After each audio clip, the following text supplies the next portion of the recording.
বিরতির পর স্বাগত। গতকাল অর্থাৎ 1 মার্চ যাদবপুর বিশ্ববিদ্যালয়ে ছিল একেবারে ধুমধুমার কাণ্ড এবং সেখানে গুরুতর আহত হয়েছিলেন, আক্রান্ত হয়েছিলেন পশ্চিমবঙ্গের শিক্ষামন্ত্রী ব্রাত্য বসু। পরে বিকেলে যাদবপুরের রাস্তা অবরোধ করে প্রতিবাদ দেখায় পড়ুয়াদের একাংশ। এই অশান্তির আজ রাতেও কিন্তু নিভেনি সেখানে। এই আবহে রাতের দিকে আন্দোলনকারীদের হাতে হেনস্থার শিকার হন যাদবপুর বিশ্ববিদ্যালয়ের উপাচার্য ভাস্কর গুপ্ত। তবে আজ সকালের আপডেট যদি তুলে ধরি, আজ সকালেও কিন্তু রীতিমতো থমথমে পরিস্থিতি। রবিবার বিশ্ববিদ্যালয়ের ক্যাম্পাসে থমথমে পরিস্থিতি, থমথমে পরিবেশ। আজও এসএফআই এর বিক্ষোভ চলছে, আজও তারা বিক্ষোভ প্রদর্শন করছে। তবে সে বিষয়ে এসএফআই এর নেতা দেবাঞ্জন দে কি বলছে প্রথমেই শোনাচ্ছি। যাদবপুর বিশ্ববিদ্যালয়ে ব্রাত্য বসু আজকে ঢুকলেন পরিকল্পিতভাবে ঝামেলা পাকানোর জন্য। এটা এর থেকে আরো ভালোভাবে বোঝা যায় টিএমসিপির নেতা মধ্যমগ্রামে সে বিশ্ববিদ্যালয়ের ভেতরে ব্রাত্য বসুর সাথে কি করতে ঢুকেছিল। কলকাতা বিশ্ববিদ্যালয়ের নেতা, দক্ষিণ কলকাতার একাধিক কলেজের নেতারা, টিএমসিপির নেতা, তারা কি করতে যাদবপুর বিশ্ববিদ্যালয়ের মধ্যে ঢুকছে?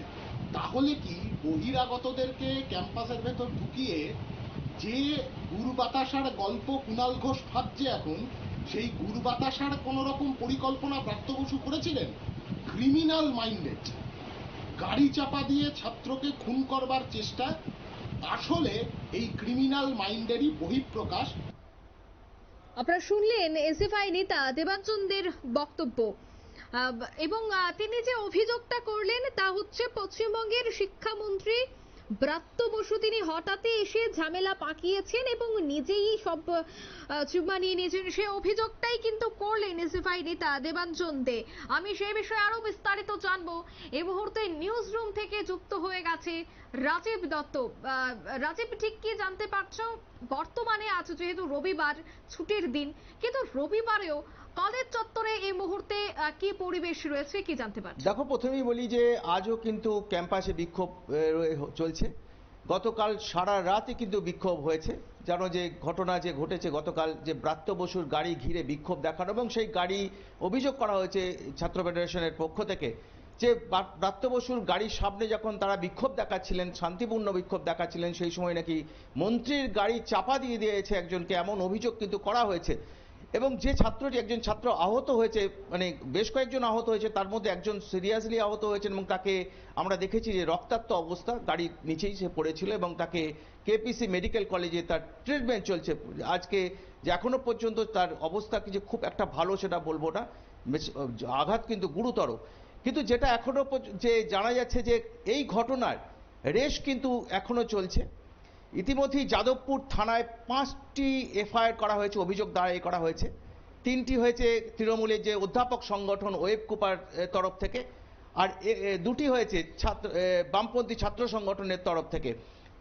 তার মধ্যে বামপন্থী ছাত্র সংগঠনের তরফ থেকে অভিযোগ করা হয়েছে যে মন্ত্রীর গাড়ি তাদের ছাত্রদের চাপা দিয়ে চলে যাচ্ছে, এমন অভিযোগটা কিন্তু করা হয়েছে। এবং যে তৃণমূলের যে তরফ থেকে ছাত্র ফেডারেশনের তরফ, ছাত্র পরিষদের, তৃণমূল ছাত্র পরিষদের পক্ষ থেকেও যেন একটা অভিযোগ করা হয়েছে। ঠিক ওয়েব কুপার তরফ থেকেই কিন্তু আরও যে অভিযোগটা থানায় করা হয়েছে যে সরকারি সম্পত্তি ভাঙচুর করা হয়েছে, যেখানে মন্ত্রী এসেছিলেন একটা অনুষ্ঠানে। যেন যে গতকাল ওয়েব কুপার একটা অনুষ্ঠান ছিল যাদবপুর বিশ্ববিদ্যালয়ে, সেই অনুষ্ঠানে যখন মন্ত্রী আসেন, বাংলার শিক্ষামন্ত্রী ব্রাত্য বসু, তিনি যখন আসেন সেই সময় তাকে বিক্ষোভ দেখানোর, কালো পতাকা দেখানো হয় এবং ধিৎকার দেওয়া হয়। মূল কারণটা হচ্ছে যে ছাত্র সংসদের নির্বাচন চাই যাদবপুর এবং সহ পশ্চিমবাংলার সমস্ত বিশ্ববিদ্যালয় এবং কলেজে দীর্ঘদিন ধরে যে স্টুডেন্ট, যাতে ছাত্র সংসদের নির্বাচন বন্ধ করে রাখা হয়েছে। তার মূল কারণটা যে এই ছাত্র সংসদ নির্বাচনকে কেন্দ্র করে কলেজ এবং বিশ্ববিদ্যালয়ে যে অশান্তির পরিবেশ হয়, সেই অশান্তির পরিবেশ সরকার চায় না। সেই অশান্তির পরিবেশ বন্ধ করতে কিন্তু ছাত্র সংসদের নির্বাচন বন্ধ করে রাখা হয়েছে। বামপন্থী ছাত্র সংগঠনগুলো তাদের দাবি, বিশেষ করে ভারতের ছাত্র ফেডারেশনের দাবি যে ইমিডিয়েট দ্রুততার সঙ্গে নির্বাচন করতে হবে, কারণ ছাত্রছাত্রীদের স্বার্থ দেখার বিষয়টা কিন্তু ছাত্র সংসদই করতে পারে। কিন্তু সরকার এই ব্যাপারে নিশ্চুপ। সেই কারণেই গতকাল যখন ওয়েব কুপার সম্মেলনে শিক্ষামন্ত্রী ব্রাত্য বসু এসেছিলেন এবং এসে যখন বেরোচ্ছিলেন তখন তাকে তার গাড়ি ঘিরে বিক্ষোভ দেখানো হয় এবং তার গাড়িতে অভিযোগ হয়েছে তার গাড়িতে হামলা চালানো হয়, যেটা ব্রাত্য বসু নিজেও তিনি বলেছেন তিনি তার গাড়ির দিকে ইট ছোড়া হয় এবং ইটের গায়ে গাড়ির কাঁচও ভেঙে যায়। সেই সময় আমরা দেখেছি যে গাড়িতে আমরা যে ছবি আমরা দেখিয়েছি গতকাল, যে গাড়ি যখন মন্ত্রীর গাড়ি যাচ্ছে সেই সময় বেশ কিছু ছাত্র তারা গাড়ির বনেটে বসেছিল, তারা গাড়িটাকে যেতে দেবেন এবং তার মধ্যে একজন কিন্তু গাড়ির তলায় পড়ে গিয়েছিল এবং ইনজিওর্ড হয়েছে, রক্তাক্ত অবস্থায় আমরা দেখেছি, তাকে হাসপাতালে কেপিসি মেডিকেল কলেজে নিয়ে যাওয়া হয়েছে। এবং এই ঘটনার পরই কিন্তু রাজ্যের বাংলার রাজনীতি আবার উত্তপ্ত হয়ে উঠেছে। যে অভিযোগ করা হয়েছে, যেটা সিপিএম এর পক্ষ থেকে অভিযোগ করা হয়েছে, যে পরিকল্পিতভাবে এই গাড়ি চাপা দেওয়ার চেষ্টা করেছিলেন মন্ত্রী, এমন অভিযোগটা কিন্তু উঠছে। যদিও মন্ত্রী তৃণমূলের পক্ষ থেকে বলা হয়েছে যে সেই সময় মন্ত্রীকে আক্রমণ করা হয়েছে, মন্ত্রীর গাড়ি লক্ষ্য করে ইটপাটকেল মারা হয়েছে, কাঁচ ভেঙে দেওয়া হয়েছে এবং মন্ত্রী আহত হয়েছেন। এবং ঘটনার পরই আমরা দেখেছি যে ব্রাত্য বসু তিনি এসএসকেএম হাসপাতালে যান এবং সেখানে তার চিকিৎসা হয়। যদিও তার আঘাত গুরুতর নয়, তবে যে ছাত্র কেপিসি মেডিকেল কলেজে ভর্তি আছে তার আঘাত কিন্তু গুরুতর, তার মাথা ফেটে গিয়েছে এবং তার অনেক জায়গায় কিন্তু হাত পাতেও কিছু আঘাত লেগেছে, সেটা চিকিৎসা চলছে। তো এইরকম একটা অবস্থায় রাজ্যের বাংলার যে রাজনৈতিক পরিস্থিতি কিন্তু আজকে আবার তপ্ত হয়ে উঠেছে এবং সারা রাত কিন্তু গতকাল এই ঘটনার পর স্টুডেন্ট ফেডারেশন অর্থাৎ ভারতের ছাত্র ফেডারেশন তারা নিজেদের মধ্যে জিবি বৈঠক করেন ইউনিভার্সিটির মধ্যেই এবং সেখানে বেশ কিছু ইউনিভার্সিটির একটি গাড়িতে আগুন লাগিয়ে দেয়, এমন ঘটনা আমাদের কাছে খবর এসছে এবং তারপরেই তারা রাস্তায় আগুন জ্বালিয়ে বিক্ষোভ দেখায়। তাদের বক্তব্য হচ্ছে যে মন্ত্রীকে তারা শান্তিপূর্ণ বিক্ষোভ দেখাতে গিয়েছিলেন, মন্ত্রীর কাছে তারা কথা বলতে চেয়েছিলেন, নির্বাচন চেয়েছিলেন, তারপরে কিন্তু মন্ত্রী সেটা তাদের কথা শোনেননি, উল্টে তাদের গাড়ি চাপা দেওয়া হয়েছে।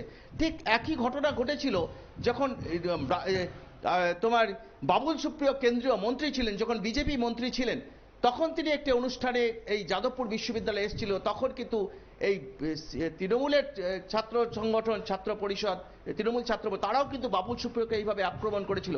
অর্থাৎ কোথাও যেন সেই ঘটনার পুনরাবৃত্তি হয়ে গেল। গতকাল তাদের এসএফআইয়ের হাতে আক্রান্ত হলেন রাজ্যের শাসক দলের মন্ত্রী ব্রাত্য বসু। অর্থাৎ এই ঘটনাই মনে করিয়ে দিচ্ছে যে তারা যেটা করেছে গতকাল সেটা হয়েছে।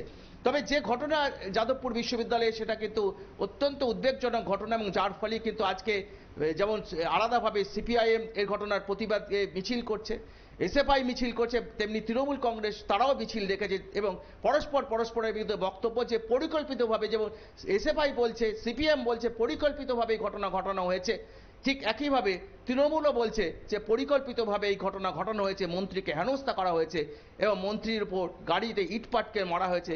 খুব অল্পের জন্য মন্ত্রীর বড় ধরনের আঘাত লাগেনি। যদিও সিপিএম এর অভিযোগ বা এসএফআই ভারতের ছাত্র ফেডারেশনের অভিযোগ যে তাদের বারবার তারা দেখছেন মন্ত্রীর গাড়ি ঘিরে যখন তারা কোনো আক্রমণ করেননি, তাদের গাড়ি ঘিরে মন্ত্রীর সঙ্গে তারা কথা বলতে চেয়েছিলেন, তার মন্ত্রী তাদের কথা না বলে তাদের নাকি উপর দিয়ে গাড়ি চালিয়ে দেওয়া হয়েছে এবং সেই ফুটেজও আমরা দেখিয়েছি যেখানে দেখা যাচ্ছে একজন ছাত্র রক্তাক্ত হয়েছে।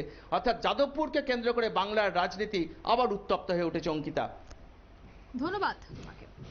অর্থাৎ যাদবপুর বিশ্ববিদ্যালয়ের যে ঘটনা, সেই ঘটনাকে কেন্দ্র করে এখনো কিন্তু রাজনৈতিক তরজা শুরু হয়ে গেছে এবং যাদবপুর বিশ্ববিদ্যালয়ের যখন ইলেকশন আসে বা ইলেকশনের আগ মুহূর্তে এই ধরনের উত্তপ্ত পরিস্থিতি কিন্তু পরিলক্ষিত হয়।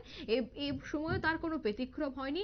এবার পশ্চিমবঙ্গের শিক্ষামন্ত্রী তিনিও কিন্তু গুরুতর আহত হয়েছেন, তার উপর আক্রমণ করা হয়েছে বলে অভিযোগ। কিন্তু অন্যদিকে এসএফআই এর যারা নেতারা রয়েছে তাদের বক্তব্য হচ্ছে যে কোনোভাবে আক্রমণ করা হয়নি, সবটাই পরিকল্পিতভাবেই তিনি নিজের পুরোটাই সাজিয়ে তুলেছেন। তিনি একটি শান্তিপূর্ণ মিছিলে হঠাৎ করে অশান্তি পাকানোর চেষ্টা করেছেন। অর্থাৎ অভিযোগের পাল্টা অভিযোগে কিন্তু এবার উত্তপ্ত হয়ে উঠেছে এই যাদবপুরের রাজনীতি।